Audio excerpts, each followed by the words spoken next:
I would like to see come out that we would commit ourselves together with the African Union to work on this very ambitious African agenda to establish this continental free trade area. We can really be an asset in the cooperation and show Africa how to proceed for the better of the entire continent. For Europe, we will have high expectations on our African partners, on human rights, on climate change, on migration.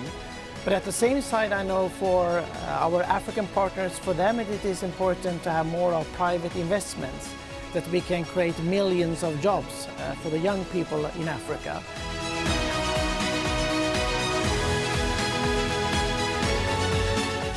Much of the migration that we see from Africa is due to poverty. It could be about corruption, the lack of human rights. And of course, I think that we need to use our development aid to make sure that we also create jobs and opportunities for young people in Africa. We have to set high standards when it comes to human rights. We have to make sure that we have peace and security so people don't have to migrate. So we need to tackle the root causes of migration better than we do today. A good comprehensive approach could be that we would coordinate with a given government a strategy for vocational training for students who would be prepared for an incoming investment of a European entrepreneur who would create jobs but requires concrete people who have been trained on the job and they have a job perspective, they will stay.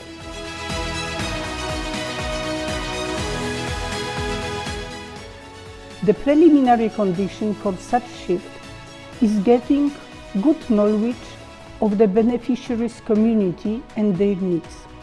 For example, a local community does the preliminary work needed to drill a well and then learns the hygiene rules from a local hygienist who was previously trained by the lead organization. One very good example is the project of the EU and Africa in the Congo Basin.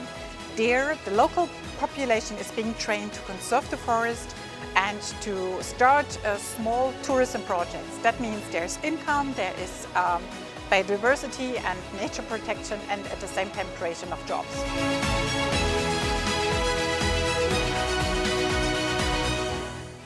Firstly, a majority of the population needs to be vaccinated. Moreover, it should be emphasized that COVID-19 has affected infrastructure and economy of developed communities differently than poor communities. When it comes to the first group, it is important to support the development of SMEs as well as large companies. For the latter, we should focus on efforts in assuring access to food production, which means locally produced food. We need changes in the field of the agriculture, and we have huge challenges about the water management.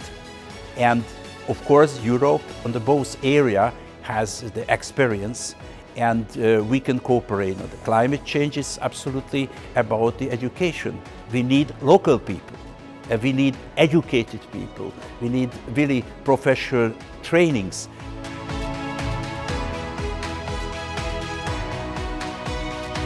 We come with comprehensive offers and ways forward, and when Africans, one by one perhaps, learn their experience with China, with Russia or with others, I think we have a good chance, and we can be optimistic about that they will either stay with us or return to us, because I think definitely politically we have learned the history lessons of the past, and we are there in Africa to offer better cooperation on an equal footing. We have a shared history, Europe and Africa. We have a lot of European companies that are active. We always see a lot of European investments. But I think we have to take a lead now, because we can see that the presence of China and Russia in Africa is growing. And I think it is important for Europe to step up, and it's also important for Africa because they need more of European investments so we can have more jobs.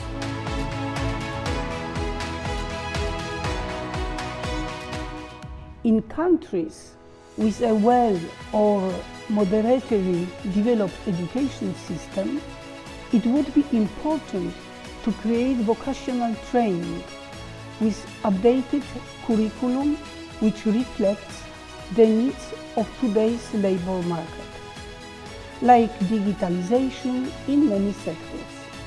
In countries where the education system is very poor, our focus should be on training teachers and to create paid employment opportunities.